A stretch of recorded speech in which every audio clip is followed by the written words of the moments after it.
لا حول ولا قوة إلا بالله العلي العظيم. أعوذ بالله من الشيطان الرجيم. بسم الله الرحمن الرحيم. الحمد لله رب العالمين. الصلاة والسلام على سيدنا ومولانا أبي القاسم محمد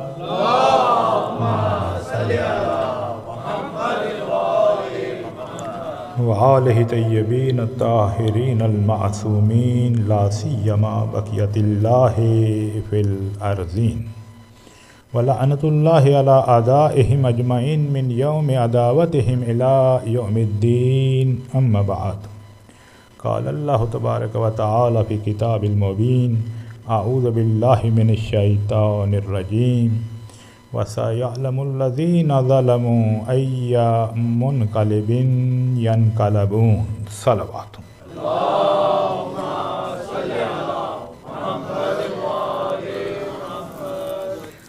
دعائے معرفت امام زمان علیہ السلام. اللہم صلی علی محمد وآل محمد. اللہم عرفنا نفسک فإنک إن لم تعرفنا نفسک لم نعرف رسولک. اللہم عرفنا رسولک فإنک إن لم تعرفنا رسولک لم نعرف حجتک. اللہم عرفنا حجتک فإنک إن لم تعرفنا حجتک ضللنا عن دیننا. صلوات.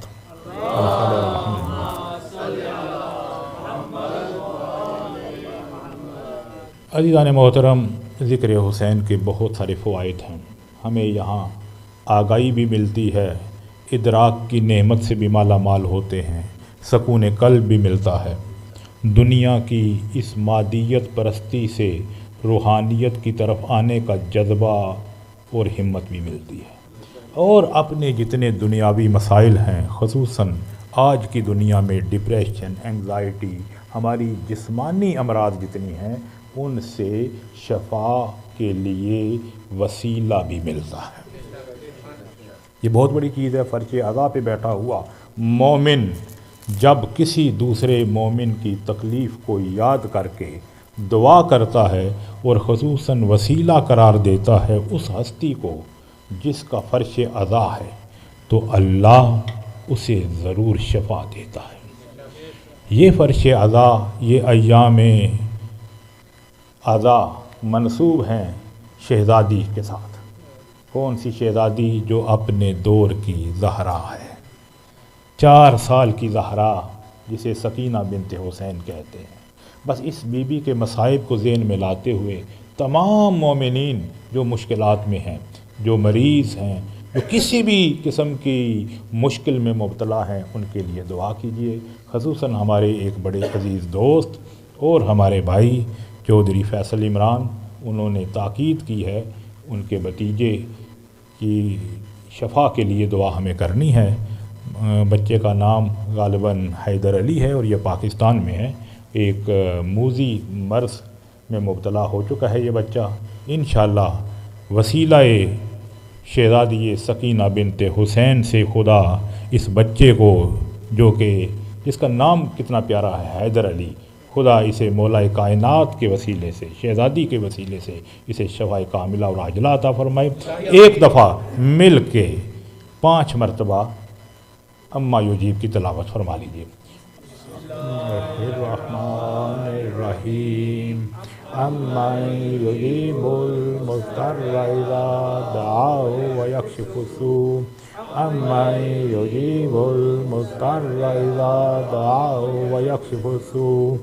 اما یجیب المضطر اذا دعاه ویکشف السوء. اما یجیب المضطر اذا دعاه ویکشف السوء. اما یجیب المضطر اذا دعاه ویکشف السوء. اللہم صلی علی محمد. انشاءاللہ خدا اس بچے کے والدین کو اس کی شفا کی خوشخبری کے ساتھ ان کے دل کو آسودہ حال کرے، ان کے دل کو راحت پہنچائے. عزیزان محترم، پوری دنیا پریشان ہے. کیوں پریشان ہے؟ دنیا میں ظلم ہے، اسی لیے پریشان ہے نا. کیا ڈھونڈتے ہیں؟ عدل ڈھونڈتے ہیں، خود اپنی ذات کے ظلم کو فراموش کر کے اپنے لیے عدل کی تمنا کرتے ہیں۔ اللہ کہتا ہے اور قانون بیان کرتا ہے، یہ ایک یونیورسل لا ہے، تخصیص نہیں ہے، پرٹیکولر نہیں ہے مسلمان کے ساتھ، مومن کے ساتھ۔ یہ وہ اللہ ہے جو اپنے ہر بندے کو، کیونکہ رحمان ہے نا، رحمان کی صفت مفسرین سے پوچھئے، رحیم اور رحمان کا فرق یہ ہے کہ رحمان اسے کہتے ہیں جو اپنے کو بھی دے پرائے کو بھی دے، تو رحمان ہے، ہر کسی پہ نعمت کو تمام کر رہا ہے اس دنیا میں۔ اور بعض نعمات ایسی ہیں ہمیں پتہ ہی نہیں ہوتا، میں ہمیشہ بار بار اس چیز کا تذکرہ کرتا ہوں، ریپیٹیشن بھی ہوتی ہے، بعض اوقات نعمات ہمارے پاس ہوتی ہیں، احساس ہی نہیں ہوتا۔ مولا کائنات نے کیا فرمایا؟ جوانی ہے، احساس نہیں، والدین ہیں، احساس نہیں، فرصت ہے، احساس نہیں، عافیت، یہ کیا ہوتی ہے؟ پیس، سیکیورٹی۔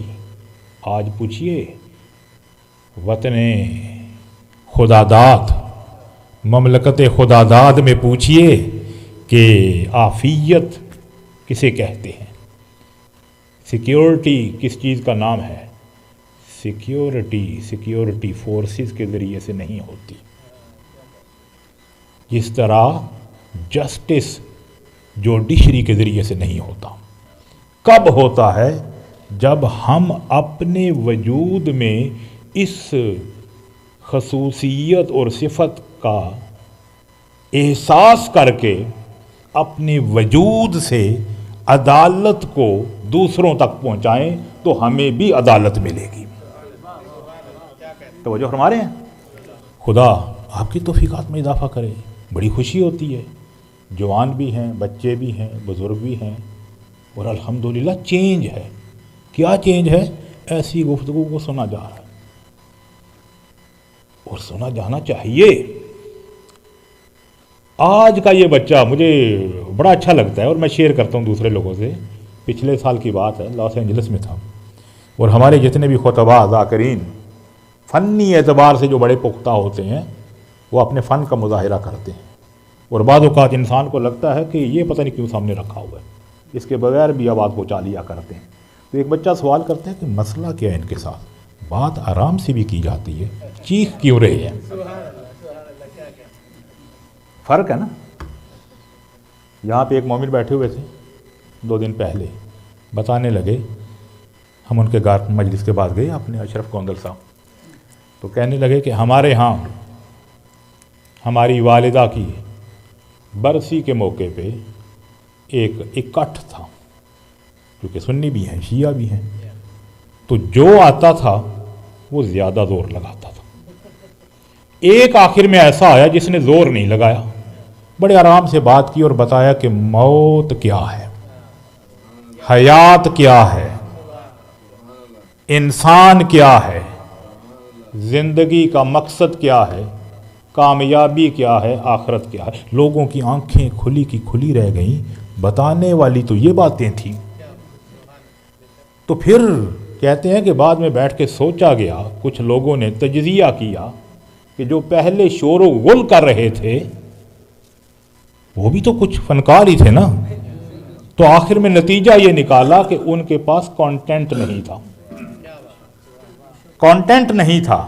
جب کانٹینٹ نہ ہو تو پھر فن کا سہارا لیا جاتا ہے، آواز کا سہارا لیا جاتا ہے، اور لوگوں کی سماعتوں کی سما خراشی کی جاتی ہے۔ اسی کو نائس پولوشن کہتے ہیں۔ یہی ہوتا ہے نا۔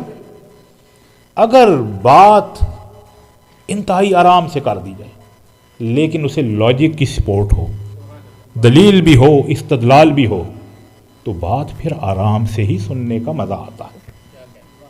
ماشاءاللہ فرش عزا کی یہ خاصیت ہے، اور اب یہ چینج آ رہی ہے۔ یہ بچے، یہ پڑھے لکھے بچے، یہ یہاں کے بچے جو بے شک یہاں پیدا ہوئے ہیں یا ان کی تربیت یہاں کی ہو رہی ہے، یہ انشاءاللہ مستقبل میں ہمارا بہت اچھا ایسٹ ہے، اس لیے کہ ان کا ایکسپوجر بڑا اچھا ہے۔ یہ جا رہے ہیں اس جگہ پہ جہاں پہ الحمدللہ زیادہ مسلمان نہیں ہیں۔ اسکولوں میں اگر اسلام زیادہ ہوتا، مسلمان زیادہ ہوتے، مجھے نہیں پتا کیا ہوتا، لیکن ایک یقین سے کہہ سکتا ہوں، عدالت نہ ہوتی، عدالت نہ ہوتی۔ یہاں کسی ادارے میں چلے جائیے، کسی بھی ادارے میں چلے جائیے، اسکول ہو، کالج ہو، یونیورسٹی ہو، کوئی بھی ہو، ایک چیز ہے، یہ جو ہمارے ساتھ کے مومنین بیٹھے ہیں، آپ جانتے ہیں ہم کس چیز کو یہاں پہ انجوائے کر رہے ہیں۔ کسی جگہ جانا ہے کوئی کام کروانے کے لیے، پوچھنے کی ضرورت ہی نہیں بھی کوئی جاننے والا ہے۔ پاکستان میں کیا ہے، جاننے والا بھی چاہیے اور کچھ اور بھی چاہیے، دونوں چیزیں ملا کے چاہیے۔ تو پھر اور کیا ہے، موٹو کیا ہے، کیا بتایا گیا، کیشور حسین شاد باز۔ اب پورا جو ہے قومی ترانہ اگر پڑھا جائے نا تو انسان کو ایک جرجری سی آتی ہے، اتنی زیادہ منافقت الفاظ کے ساتھ۔ جمیل الدین علی بہت بڑے ادیب تھے، یہ انداز ٹھیک ہے نا، جو ذہن میں آتا جائے گا۔ جمیل الدین علی بڑے ادیب گزرے ہیں، بڑا اچھا لکھتے تھے، مشکل اردو لکھتے تھے، شاعر بھی تھے، بہت سارے ملی نغمے، سونی دھرتی ان کے ذہن کی تخلیق ہے۔ آخری عمر میں ایک خط لکھا پاکستان ٹیلی ویژن کو، کہا کہ میرا کانسنٹ نہیں ہے، میرے لکھے ہوئے اشعار کو ملی نغمے کی صورت میں نہ چلانا، مجھے شرم آتی ہے، مجھے شرم آتی ہے۔ کیوں؟ دعویٰ یہ ہے کہ یہ مملکت خدا داد ہے، اللہ کبھی ایسی چیز نہیں دیتا جس میں نقص ہو۔ اللہ جو ہوا، مملکت خدا داد نہ کہو، اپنے کرتوتوں کا نتیجہ کہو۔ اگر مملکت خدا داد ہوتی تو پتہ چلتا عدالت کے ذریعے سے، اگر عدالت نہ ہو تو پھر اس کی کنٹرڈکشن ہوگی، جسے کیا کہتے ہیں، ظلم کہتے ہیں۔ اگر اسی چیز کو دیکھا جائے، وجہ کیا ہے، کیوں معاشرے میں ظلم ہے، اور ظلم ہو تو عدل نہیں ہوتا۔ بعض الفاظ ایسے ہوتے ہیں نا، ہم ان کی کنٹرڈکشن سے انہیں بہتر طریقے سے اپریہینڈ کر سکتے ہیں۔ توحید نہیں سمجھ سکتے جب تک شرک سمجھ میں نہ آئے۔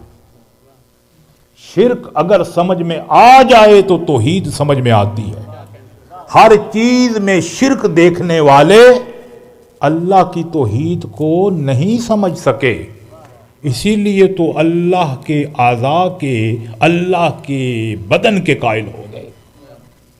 ہاتھ کو اللہ کا ہاتھ سمجھ لیا، اس کے پیچھے مفہوم تک نہ پہنچ سکے۔ کیوں؟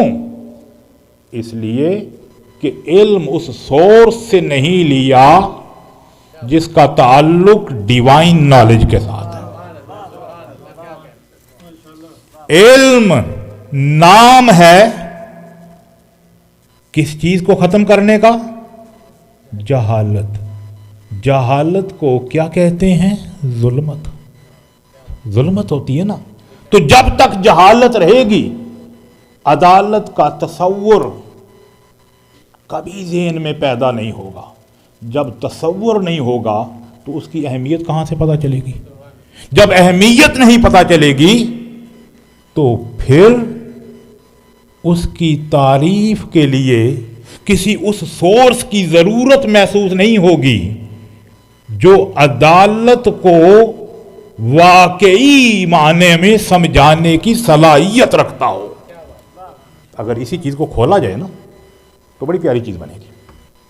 عدالت، عدل، عدالت کبھی بھی جوڈیشری کے ذریعے سے نہیں ہوا کرتا۔ کل میں نے عرض کیا تھا حجاج ابن یوسف جیسا ملعون کہہ رہا ہے کہ اگر عوام خائن ہو تو توقع نہیں کرنی چاہیے کہ حکمران عادل ہوگا، پھر ایسے ہی ہوں گے، ایسے ہی ہوں گے۔ عدالت کبھی بھی ٹرکل ڈاؤن نہیں ہو سکتی۔ اب ذرا سمجھیے گا، نوجوانوں سے میں مخاطب ہوں، اب بے شک دوران گفتگو اگر کوئی چیز مبہم ہو تو سوال کر سکتے ہیں۔ اس دن آپ نے سوال کیا، بڑا اچھا لگا۔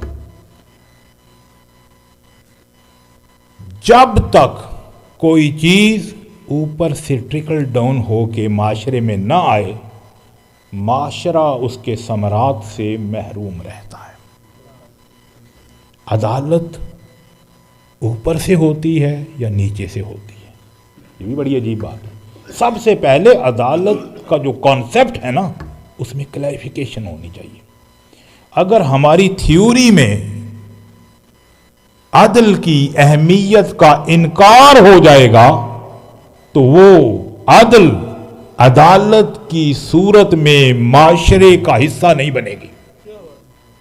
توجہ فرمائیے گا، یہی آپ کے مکتب فکر کا امتیاز ہے کہ آپ نبوت سے پہلے عدالت کا ذکر کرتے ہیں، نبوت سے پہلے عدالت کا ذکر کرتے ہیں۔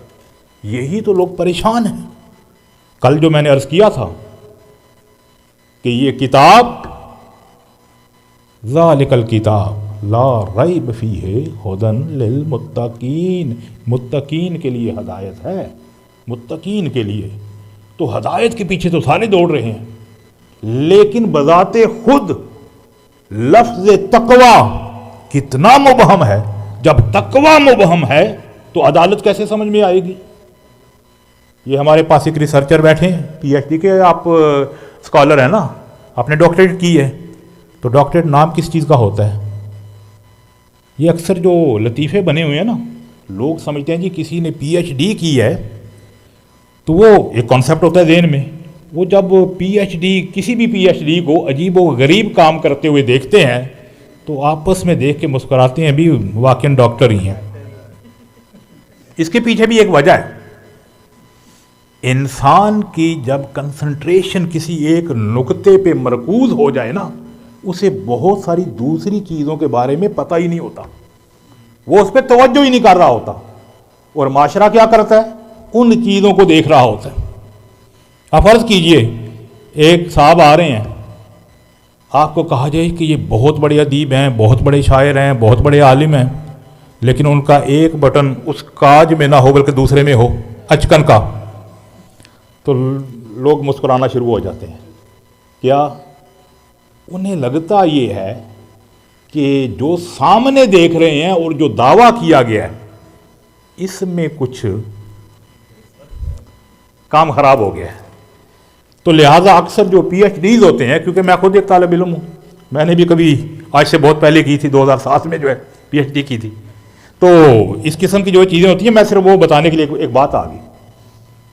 ایک بڑا فلاسفر ہے جس کا نام ہے ایمینوئل کانٹ، یہ بہت بڑا فلاسفر ہے، اس کی اہمیت آج کے دور میں وہی ہے جو قدیم یونان کے دور میں سوکریٹیز، سقراط کی ہوا کرتی تھی۔ اسے دور جدید کا سوکریٹیز کہا جاتا ہے، سقراط دور جدید کا۔ اب ذرا اس کی بات سنیے گا، بچے مسکرائیں گے۔ اس کی ایک اسٹوڈنٹ فائنل ایئر کی، اس نے دیکھا بہت اچھا اسکالر ہے، بڑا جو ہے وہ مین آف پرنسپل ہے، اس کے پاس آئی کہ سر کام اس کے ساتھ کیا ہوا تھا کہ میں آپ سے شادی کرنا چاہتی ہوں۔ بعض اسٹوڈنٹ کے ساتھ شادی ہو جاتی ہے جب یہ بڑی کلاسز میں ہوتے ہیں، کئی ٹیچر کو آپ نے دیکھا ہوگا۔ اس نے کہا اچھا میں بتاؤں گا تمہیں۔ وہ اس وقت کسی اپنے پروجیکٹ پہ کام کر رہا تھا، کتاب تھی، ایک پروجیکٹ تھا جس کا نام تھا کریٹیک آف پریکٹیکل ریزن، اس پہ کام کر رہا تھا کانٹ۔ 10 سال لگے۔ 10 سال کے بعد اسے یاد آیا کہ میری اسٹوڈنٹ نے مجھے پروپوز کیا تھا، اس کے گھر چلا گیا، کہتا میں تیار ہوں شادی کے لیے۔ اس نے کہا یہ جو لان میں بچے کھیل رہے ہیں نا، اب لوگ کیا سمجھیں گے؟ لوگ کیا سمجھیں گے؟ بھی پی ایچ ڈیز ایسے ہی ہوتے ہیں، نہیں, پی ایچ ڈی جب اپنی نوآوری اپنی ریسرچ لے کے آ رہے ہوتے ہیں نا, معاشرے کو دے رہے ہوتے ہیں, ان کی ساری کنسنٹریشن اپنی اس ریسرچ اور ریسرچ میتھڈالوجی پہ ہوتی ہے. وہ عام چیزوں کو بھول جاتے ہیں, اور وہ جو عام چیزیں ہیں وہ عوام کی نگاہ میں بڑی اہم ہوتی ہیں, عوام کی نگاہ میں بڑی اہم ہوتی ہیں. تو لہذا ایسے اسکالرز کی قدر کیا کیجیے. الحمدللہ ایک وقت آئے گا کہ ہمارے یہ سارے بچے پی ایچ ڈیز ہوں گے, یہ سارے علم کے اس درجے پہ ہوں گے کہ دنیا دیکھ کے کہے گی علی کے ماننے والے,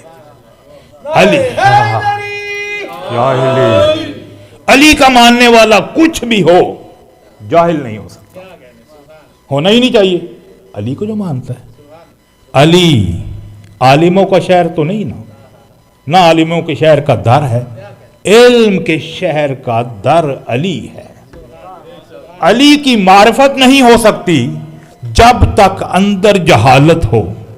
جہالت کو ظلم کہتے ہیں, علی عدالت کا نام ہے. صلوات پڑھیے محمد والے محمد.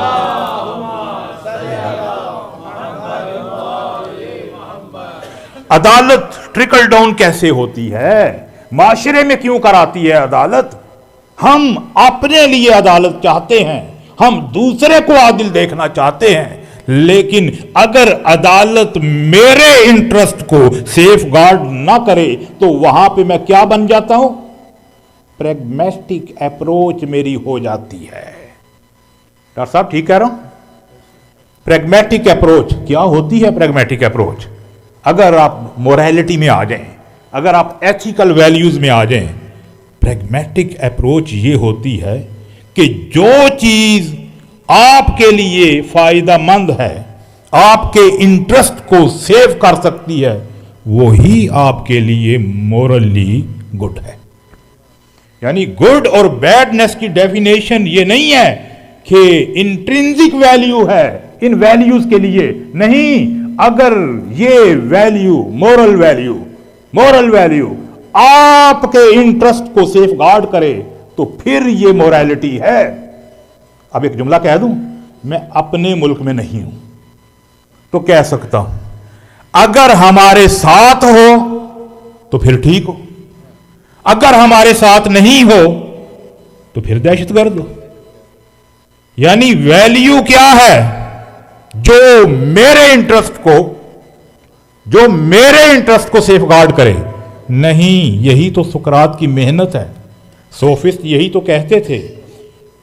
کہتے تھے جو آپ کے لیے اچھا وہی اچھا, تو جو آپ کے لیے اچھا وہی اچھا, تو دوسرے کے لیے وہ اچھا کیسے ہوگا؟ وہ اس صورت میں ہو کہ اس کی اچھائی کا معیار آپ کا مفاد نہ ہو بلکہ کچھ اور ہو.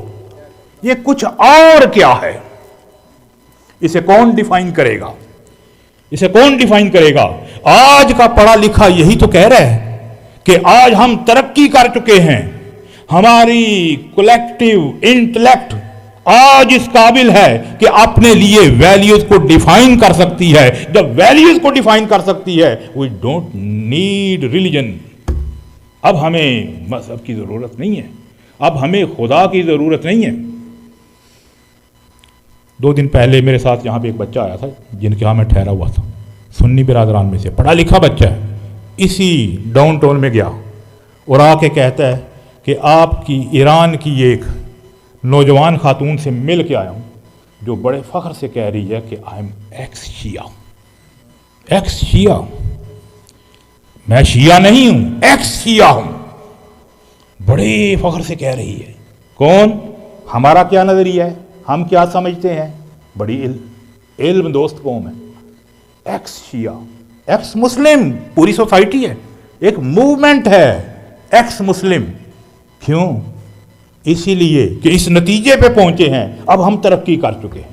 جب ہم ترقی کر چکے ہیں تو ہمیں پتا ہے اچھائی کیا ہے, برائی کیا ہے, ہم اس کا فیصلہ کریں گے. یہی تو بات ہے نا, اچھائی اور برائی یعنی اخلاقیات کے معیار کو ہم طے کریں گے. اتنی ہاری بات ہے. تو جب بھی کوئی کسی چیز کو طے کرنے بیٹھتا ہے تو پہلی شرط یہ ہے کہ جس کے بارے میں فیصلہ کرنے بیٹھا ہے اسے کما حق کو ہو صحیح معنوں میں اسے جانتا ہو۔ اے انسان، اگر تو اپنے لیے اخلاقی معیار کو طے کرنے کے لیے نکل چکا ہے اور تعین کرنے کا اختیار مانگ رہا ہے تو کیا تو جانتا ہے کہ انسان ہے کیا؟ کیا تو نے اپنے آپ کو جان لیا؟ کیا تو نے اپنے مقصد حیات کو پہچان لیا؟ کیا تو نے انسانیت کی تعریف کو پا لیا؟ کون کہتا ہے؟ کون بتا سکتا ہے؟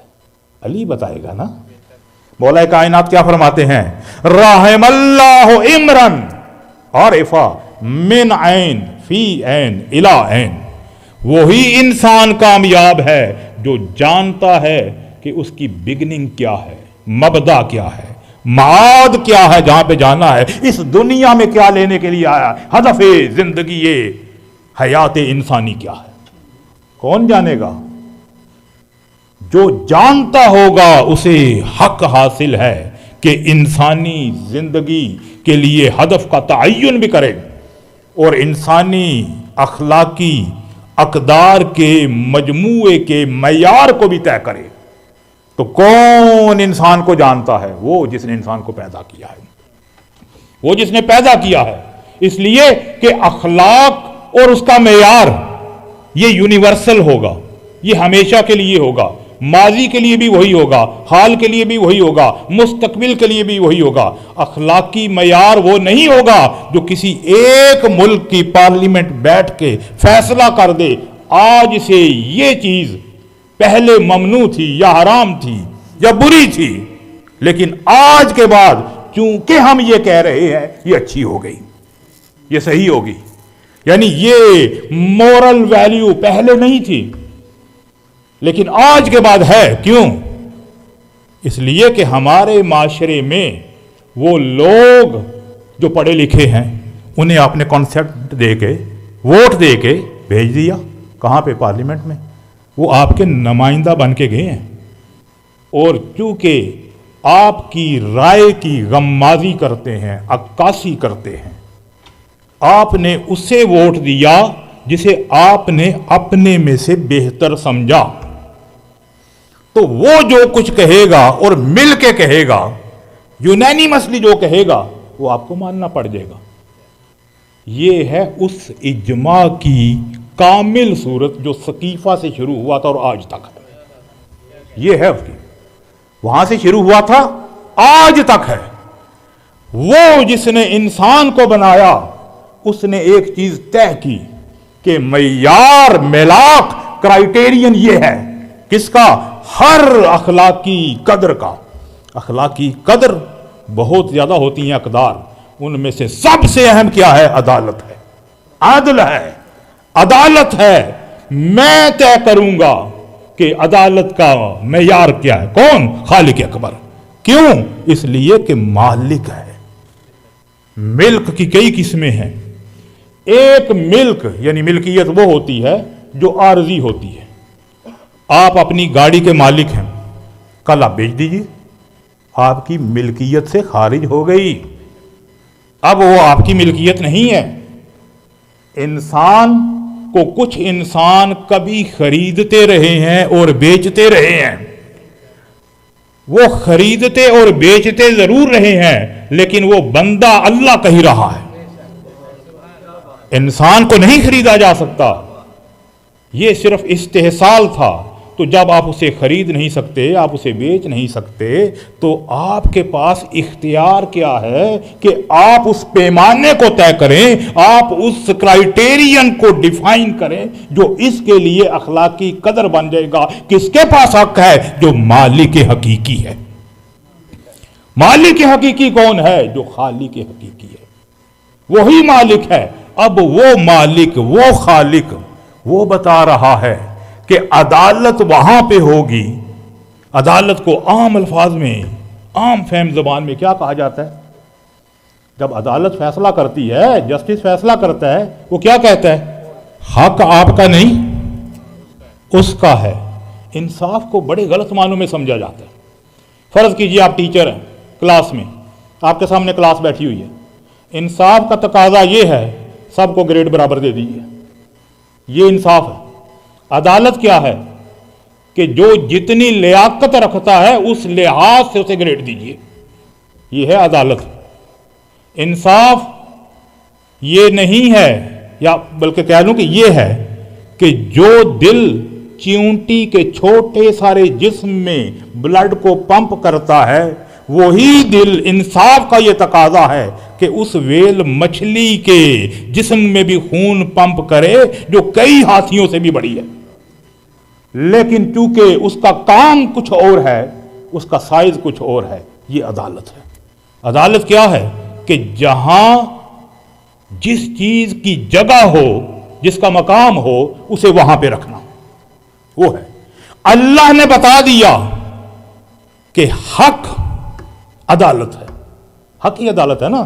جب کوئی فیصلہ کر دیتی ہے عدالت, گاؤں دیہات میں کیا ہوتا ہے, اس کے حق میں فیصلہ ہو گیا, حقدار کو حق مل گیا. عدالت حق ہے. کس نے فیصلہ کرنا ہے؟ انسان نہیں کرے گا. انسان کرے گا تو اپنے انٹرسٹ کو لے کے آ جائے گا. ایک فلسفی ہے, اسکول آف تھاٹ ہے, اگرچہ اس کا مفہوم اگر آپ ایپسٹیمالوجی میں جا کے دیکھیں گے تو کچھ اور ہو جاتا ہے, لیکن جب موریلٹی میں آتا ہے تو بڑا خطرناک ہو جاتا ہے. یہ کیا ہے؟ یہ پریگمیٹسٹک اپروچ ان موریلٹی ہے. یہ کیا ہے کہ اگر کوئی مورل کوڈ آپ کے پرسنل یا آپ کے کلاس کے انٹرسٹ کو سیف گارڈ کرے تو وہی موریلٹی. یہی ہے نا. آج کیا ہو رہا ہے, کس چیز کو لوگوں کے سامنے خوشنما بنا کے پیش کیا جا رہا ہے جو اس کلاس کے انٹرسٹ کو سیف کرتی ہے جو وائز ہیں, جو شارپ ہیں. دنیا کو پتہ ہی نہیں ہوتا, وہ اپنے انٹرسٹ کی طرف آپ کی اوپینین مولڈ کر کے لے جایا کرتے ہیں. ہم یہ سمجھتے ہیں کہ ہم یہ کر رہے ہیں, لیکن وہ کرتے ہیں. یہ پریگمیٹسٹک فلسفی یہ کہتی ہے. لیکن سقراط نے جو علم بلند کیا تھا وہ کیا تھا؟ اس نے کہا نہیں, یہ جو پروٹاگورس کہہ رہا ہے, ایک فلاسفر تھا اپنے زمانے کا, وہ کہا کرتا تھا انسان ہی تو پیمانہ ہے, جو یہ کہے کہ یہ حق ہے وہ اس کے لیے حق ہے. تو کسی نے کہا میرے نزدیک تو یہ نہیں ہے. اس نے کہا تو پھر جو تیرے نزدیک ہے وہ حق ہے. تو اگر حق مختلف ہو جائیں گے, پیمانے مختلف ہو جائیں گے, تو سوسائٹی میں عدالت نہیں ہوگا, ظلم ہوگا. کیوں؟ پیمانہ مختلف ہے. اور کس کا پیمانہ ہوگا؟ جس کی لاٹھی اس کی بھینس ہوگی. پھر کیا ہوگا؟ Might is right, majority is authority. عام آپ جب عوام میں بات کرتے ہیں نا, ایک ذرا صلوات پڑھ لیجیے.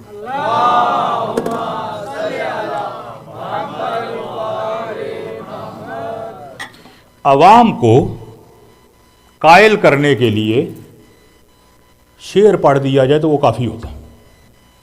ردیف و قافیہ سے عوام قائل ہو جاتی ہے. یعنی آپ کسی بندے کو یہ سمجھا دیں نا بات کرتے ہوئے, وہ کہے گا بھی یہ کیا ہو رہا ہے, آپ کہتے ہیں مائٹ از رائٹ, سوسائٹی میں یہی ہو رہا ہے. وہ کہے گا ٹھیک ہے, صحیح کہہ رہے ہیں. میجارٹی از اتھارٹی, ٹھیک کہہ رہے ہیں, یہی کہہ رہے ہیں. اگر میجارٹی مل کے کسی غلط چیز کو کہے کہ نہیں یہ رائٹ ہے, تو کیا میجارٹی کے ووٹ کی وجہ سے, کانسنٹ کی وجہ سے وہ ایک غلط چیز صحیح ہو جائے گی؟ کیوں؟ حق جو نہیں ہے. حق جو نہیں ہے تو پھر کیا ہوا, نتیجہ کیا نکلا؟ انسان اپنے کو نہیں سمجھتا. اگر اس کی کولیکٹیو انٹلیکٹ کو اکٹھا بھی کر لیا جائے پھر بھی ناقص ہے, پھر بھی ناقص ہے. یہ کبھی بھی ڈیفائن نہیں کر پائے گا, اس لیے کہ یہ تو اپنے کانشیسنس کو استعمال کر رہا ہے. تو انسان کا صرف شعور نہیں ہوتا, ایک تحت الشعور بھی ہوتا ہے اور ایک لا شعور بھی ہوتا ہے. بہت دفعہ ایسا ہوتا ہے کہ انسان, سیگمنڈ فرائڈ کیا عظیم آدمی تھا, دنیا نے اسے بس کسی اور حوالے سے جانا, لیکن جس حوالے سے اسے جانا گیا یہ اس کی پہچان نہیں ہے. سیگمنڈ فرائڈ نے شعور کو جو ڈیفائن کیا, اور خصوصاً تحت الشعور اور لا شعور کو, زبردست کمال کی چیز ہے. سمجھانے کے لیے انالوجی جو پیش کرتا ہے, وہ کہتا ہے کہ یہ ویسل ہے پانی میں, سمندر ہے نا، سمندر میں ویسل ہے. اب اس کے 3 حصے ہیں. ایک وہ حصہ جو ہمیشہ پانی کے باہر رہتا ہے اور آپ کو نظر آتا ہے. ایک وہ حصہ ہے جو ہمیشہ پانی کے اندر ڈوبا رہتا ہے. اسے آپ کبھی نہیں دیکھ سکتے کیونکہ پانی کے اوپر آتا ہی نہیں. بالکل اس کا جو پیندہ ہوتا ہے یا کچھ ایسا حصہ.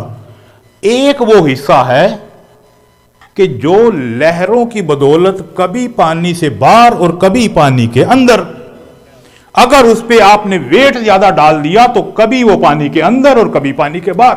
تو کہتا ہے اسی سے سمجھ جاؤ، شعور وہ ہے جو ہمیشہ پانی کے اوپر، لا شعور وہ ہے جو ہمیشہ پانی کے نیچے، تحت شعور وہ ہے جو کبھی اوپر کبھی نیچے.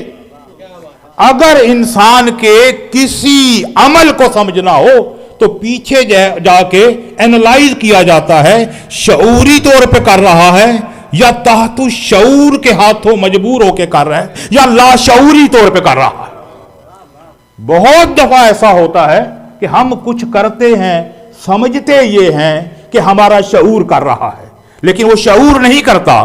کیا کرتا ہے؟ وہ لاشعور کر رہا ہوتا ہے. لاشعور کر رہا ہوتا ہے. کیوں؟ انسان کا علم محدود اور انسان کا اپنا پرسنل میٹیریل انٹرسٹ. بعض اوقات ہم عدالت کرنے بیٹھتے ہیں لیکن وہ پرسنل انٹرسٹ تحت شعور سے نیچے لاشعور میں چلا جاتا ہے اور لاشعور میں جا کے ہماری اوپینین کو افیکٹ کرتا ہے. تو پھر ہم کبھی بھی عدالت نہیں کر سکتے. عدالت کے لیے ضروری ہے کہ وہ کرے جس کا کبھی بھی پرسنل انٹرسٹ نہ ہو، وہ کرے، یا پھر وہ بتا دے کہ کچھ ایسے ہیں کامل و اکمل، ان کے لیے حق معیار نہیں ہے، حق کے لیے یہ معیار ہے. اگر معیار کو دیکھنا ہے تو انہیں دیکھو، اس لیے کہ یہ علم کے اس بلند درجے پہ ہیں کہ اب ان کے لیے لاشعور بھی لاشعور نہیں ہے، ان کے لیے تحت الشعور بھی مبہم نہیں ہے. کیوں؟ یہ عصمت کاملہ کی منزل پہ ہیں. اسی لیے تو یہ کہتے ہیں اے انسانوں سنو، اگر ہمارے سامنے سے پردے ہٹا دیے جائیں تو ہمارے یقین میں کوئی کمی نہیں آئے گی. تو یہ ہستیاں ہیں جو آپ کے لیے معیار بن سکتی ہیں، جو آپ کے لیے ڈیفائن کر سکتی ہیں. کیا؟ آپ کی مورل کوڈ کے کرائٹیرین کو یہ ڈیفائن کر سکتی ہیں. اس لیے اللہ کے رسول نے تو نہیں کہا اے اللہ علی حق کے ساتھ، حق علی کے ساتھ، حق کو موڑ دے، کہا علی کو موڑنے کا نہیں کہا. کیوں؟ اس لیے پتا تھا کہ جو علی کے پاس علم ہے وہ علی کا علم کسبی نہیں ہے، علم حصولی نہیں ہے، علم عطائی ہے جو اللہ نے عطا کیا ہے. جو علم حصولی ہو، جسے حاصل کیا جائے، جسے کسب کیا جائے، اس میں جہالت مخلوط ہوتی ہے. وہ علم ہوتا ہے مسبوق بے جہالت. پہلے کوئی جاہل ہوتا ہے پھر اپنی اس جہالت کو علم سے بدلتا ہے. تو لہذا اس کے لیے شعور بھی ہوتا ہے، تحت الشعور بھی ہوتا ہے، لا شعور بھی ہوتا ہے. لیکن جس کے پاس علم گاڈ گیون ہو اس کے لیے ہمیشہ شعور ہوتا ہے. وہ کبھی یہ نہیں کہتا جب تک سیدھا چلوں تو میرے پیچھے چلنا. وہ کیا کہتا ہے؟ یقین میں کمی نہیں آئے گی. بس اتنی ساری بات. عدالت کب ہوگی؟ عدالت اس وقت ہوگی اگر میں عدالت کی اہمیت کو سمجھوں. کیسے سمجھوں؟ اسے میں اپنے ورلڈ ویو کا حصہ بناؤں. ورلڈ ویو کا 2 دن پہلے بات ہو رہی تھی نا، اسی پہ بات آ گئی. ہمارے برادران جو صفات ایمان بیان کرتے ہیں ان میں سے انتہائی اہم چیز انہیں خود نہیں پتا ہوتا کیا کر رہے ہیں، اس لیے کہ ایک بہت بڑا ابہام ہے سوسائٹی میں. کیا ابہام ہے؟ آپ جعفری ہیں، دوسرے لوگ جعفری نہیں ہیں. وہ کیا ہیں؟ وہ حنفی ہیں. بہت سارے لوگ آپ نے سنے کہ وہ حنفی بھی نہیں ہوتے، وہ حنبلی ہوتے ہیں، وہ مالکی ہوتے ہیں، وہ شافعی ہوتے ہیں. سری لنکا میں ہم نے شافعی دیکھے. مالکی ہوتے ہیں افریقہ میں ہوتے ہیں، حنبلی سعودی عربیہ میں ہوتے ہیں. حنفی جو ہے وہ ہر جگہ پہ ہم نے ہندوستان میں، پاکستان میں، افغانستان میں، ایران میں اور ترکی میں دیکھے سب سے زیادہ ہوتے ہیں. تو یہ لوگوں کو نہیں پتا کہ یہ حنبلی، مالکی، شافعی کیوں کر ہیں، اور ہم جو جعفری اپنے آپ کو کہتے ہیں، ہمارا ان سے فرق کیا ہے؟ یہ نوجوانوں کے لیے خصوصی طور پہ یاد رکھیے گا. صلوات پڑھیے محمد.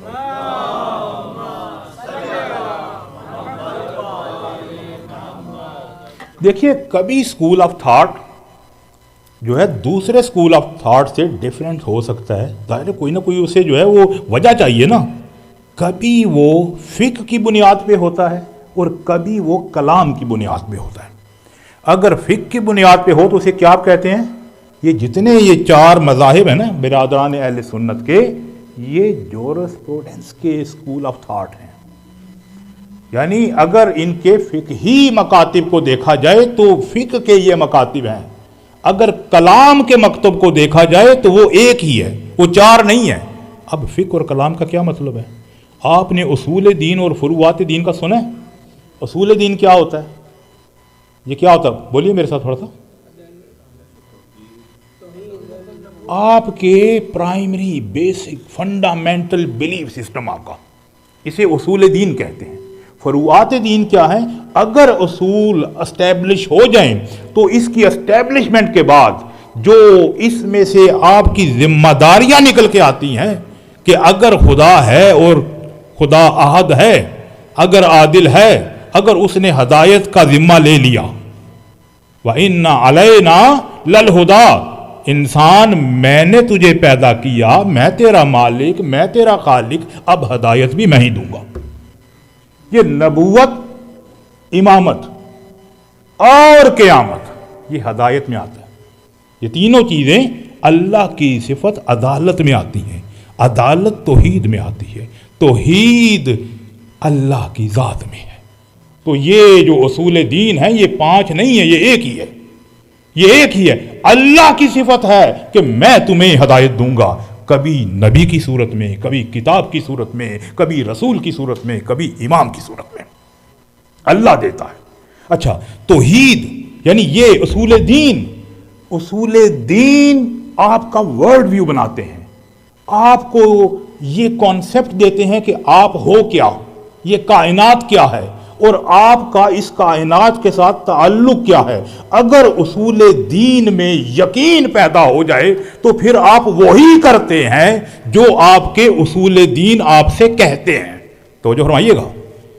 تھوڑی سی مشکل بات ہے، عام مجالس میں یہ موضوعات ڈسکس نہیں ہوتے، لیکن ہمیں کرنے ہوں گے. صلوات پڑھیے محمد علیہ.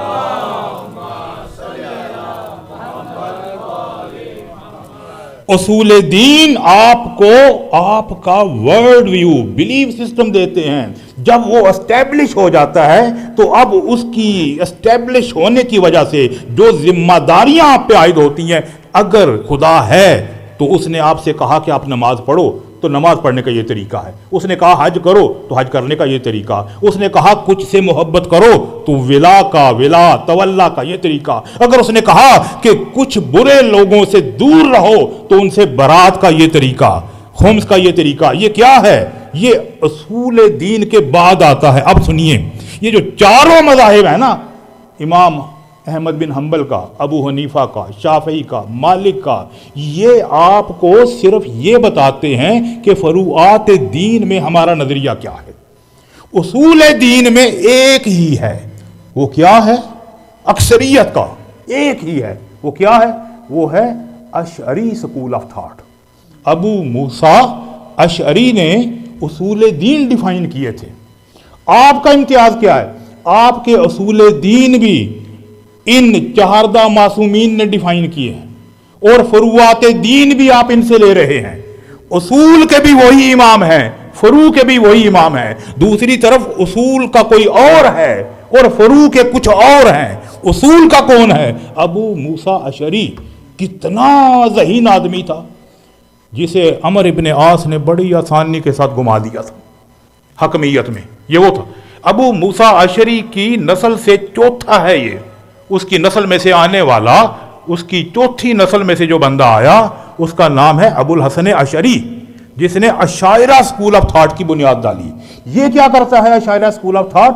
یہ ہمارے برادران اہل سنت کو ان کے اصول دین ڈیفائن کر کے دیتا ہے. اور وہ اصول دین کیا ہے کہ ہم ایمان لائے اللہ پہ، رسول پہ، کتابوں پہ اور فرشتوں پہ، اور اس بات پہ ایمان لائے کہ جو کوئی کچھ بھی کرتا ہے چاہے وہ اچھا کرے یا برا کرے وہ نہیں کرتا، اللہ کرواتا ہے. خیر اور شر اللہ کی جانب سے ہے، یہ انسان کچھ نہیں کرتا. یعنی ڈٹرمنزم، یعنی فریڈم آف ول نہیں ہے آپ کے پاس، یہ اللہ کی جانب سے ہے. کیوں؟ یہ واقع کربلا کے بعد ہوا تھا، واقع کربلا کے بعد ہوا تھا. جسٹیفائی کرنا، یہ کچھ سال پہلے سعودی عربیہ میں کیا ہوا تھا؟ کچھ ہوا تھا نا، بہت سارے حجاج مسلے گئے تھے. کس پہ الزام آیا؟ وہ شہزادہ جو اب معزول ہو گیا، جو پہلے ایک اور کسی کا بیٹا تھا. تو پھر جو ہے کیا ہوا؟ امام کعبہ شریف آئے. ابھی تک آپ ذرا اٹھا کے دیکھیے گا، ھذا قضاء اللہ، یہ اللہ کی قضا تھی، اس کا کوئی قصور نہیں ہے. جو کوئی کرے گا، برا کرے یا اچھا کرے. علی نے اگر ایک ضربت چلائی اور نبی نے کہہ دیا پوری کائنات کی عبادت ایک طرف، علی کا کیا کام؟ وہ تو اللہ نے کروایا تھا. اور اگر یزید نے حسین کا سر کاٹ دیا، اس بیچارے کو کیوں برا کہتے ہو؟ اس لیے یہ تو اللہ نے کروایا تھا. اگر اب مجھے نتیجہ دینا ہے، کیا تھا موضوع؟ عدالت ٹرکل ڈاؤن ہو کے سوسائٹی میں کب آئے گی؟ جب پریکٹس سے پہلے میری تھیوری میں آئے گی. جب سب سے پہلے کہاں پہ آئے گی؟ میرے اصول دین میں آئے گی. اگر اصول دین سے عدالت نکل جائے گی تو ایسی سوسائٹی سے کبھی توقع نہ رکھیے کہ وہاں پہ عدل اور عدالت ہوگی، وہاں پہ ظلم ہوگا. اور آج پوری دنیا اسلام اسی کا نمونہ پیش کر رہی ہے. یہ بہت بڑی خدا کی عطا ہے. کیا؟ کہ آپ کو وہ مکتب ملا کہ جس نے یہ بتایا دیکھو خدا کو تو تم سمجھ ہی نہیں سکتے. توجہ کیجئے گا، اس استدلال پہ توجہ کیجئے گا. ہمارے مکتب میں خدا کو فی نفس ہی ان اٹ سیلف کوئی نہیں جان سکتا. دلیل کیا ہے؟ اس لیے کہ وہ ہے لامحدود. لامحدود کا احاطہ علمی محدود نہیں کر سکتا. تو پھر نہیں جان سکتے خدا کو؟ نہیں، خدا کو جان سکتے ہیں. کسی نے پوچھا علی خدا کو دیکھا ہے؟ کہا علی اس خدا کی عبادت ہی نہیں کرتا جسے نہ دیکھا ہو. اچھا، رویت خدا کا اقرار کر رہا ہے علی. علی نے کہا سنو، اس آنکھ سے نہیں دیکھا، اس آنکھ سے دیکھ رہا ہے. اگر اس آنکھ سے دیکھنا ہوتا تو پھر خدا کیپچر ہو جاتا ہے. جو کسی حد میں آ جائے وہ محدود ہوتا ہے، جو محدود ہو وہ لامحدود نہیں ہوتا، جو لامحدود نہ ہو وہ خدا نہیں ہوتا، وہ خدا نہیں ہو سکتا. اچھا، تو اب خدا کو میں نے جاننا کیسے ہے؟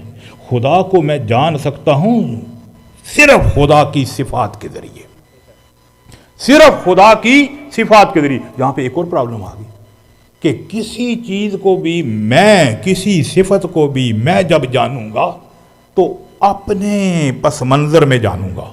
یعنی اگر میں کہوں گا کہ یہ عالم ہیں تو اس کا مطلب ہے کہ یہ علم سے پہلے یہاں پہ جہل تھا، عالم سے پہلے جاہل تھا، تو پھر اس جہالت کو بدلا علم میں. کسی کو کہا میں نے یہ بڑا طاقتور ہے، قدرت بڑی ہے اس کے پاس، لیکن اس سے پہلے ناتواں تھا، کیونکہ میں اس کے بغیر سمجھ ہی نہیں سکتا. یہاں پہ معصوم نے بتایا کہ ہر کوالٹی جو انسان میں پائی جاتی ہے اس کی جو محدودیت ہے، اس کی جو لیمیٹیشنز ہیں انہیں کرو ایلیمینیٹ اور ایبسٹریکٹ کرو اس سے. اب کیا رہ جائے گی؟ اب وہ صرف پازیٹیوٹی رہ جائے گی. اب خدا سے متصف کرو. یہ ہیں صفات ثبوتیہ. صفات ثبوتیہ. صفات سلبیہ کیا ہیں؟ وہ چیزیں جن کے ساتھ لیمیٹیشنز ہیں. اس لیمیٹیشنز کو اٹھا لیا. کیسے اٹھائیں گے؟ کچھ دن پہلے ان دوستوں کے یہاں بات ہو رہی تھی نا، جب میں نے سوال کیا تھا کہ یہ سفیدی کیا ہے، یہ وہ چیز ہے. یعنی اللہ نے آپ کے ذہن کو یہ صلاحیت دے رکھی ہے. کیا صلاحیت دے رکھی ہے؟ کہ آپ اپنے ذہن میں بار خارجی دنیا میں پائی جانے والی موجودات کی صفات کو جدا کر کے ان میں عمومیت پیدا کر کے انہیں ایک تصور کی صورت میں لے آتے ہیں.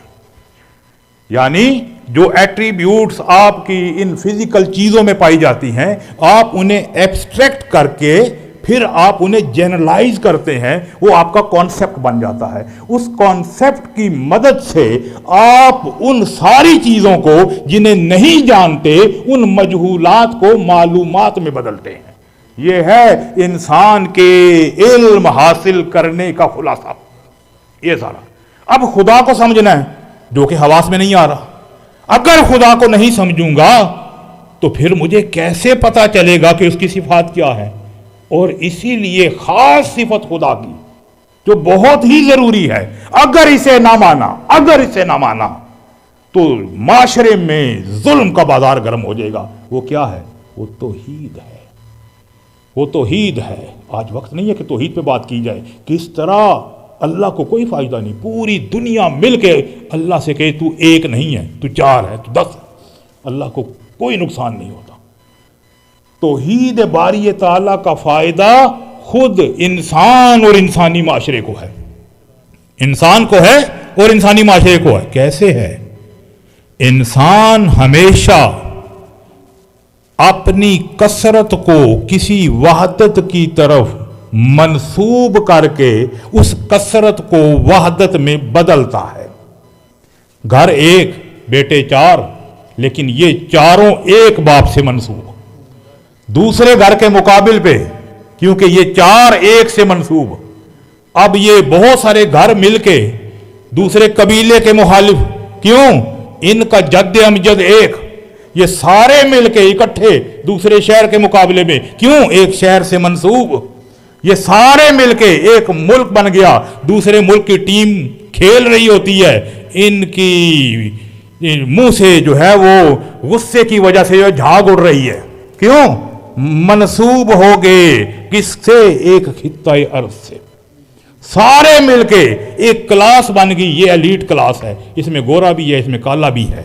اب کیا آپ کے فائنانشل انٹرسٹ نے آپ کو ایک لڑی میں پرو دیا. انسان کو خدا نے یہ بتایا اگر اس وحدت کو حاصل کرنا چاہتے ہو, اپنے میں طبقاتی تقسیم کو ختم کرنا چاہتے ہو, اگر معیار کو اس مادیت کے ماحول سے اٹھایا تو وحدت جتنی بھی لوگے لیکن پھر بھی آخر میں وہ کثرت اور وہ تنوع رہ جائے گا, کبھی بھی طبقاتی تقسیم ختم نہیں ہوگی. اگر واقعاً صحیح معنی میں طبقاتی تقسیم ختم کرنا چاہتے ہو تاکہ عدالت تک پہنچ سکو, ایک ایسی چیز ڈھونڈو جس کے ساتھ سب منسوب ہو سکتے ہیں, اس لیے کہ وہ سب کا خالق ہے, چاہے کوئی گورا ہو, چاہے کوئی کالا ہو, چاہے کوئی مشرق کا رہنے والا ہو, مغرب کا رہنے والا ہو, سیولائزڈ ہو, ان سیولائزڈ ہو.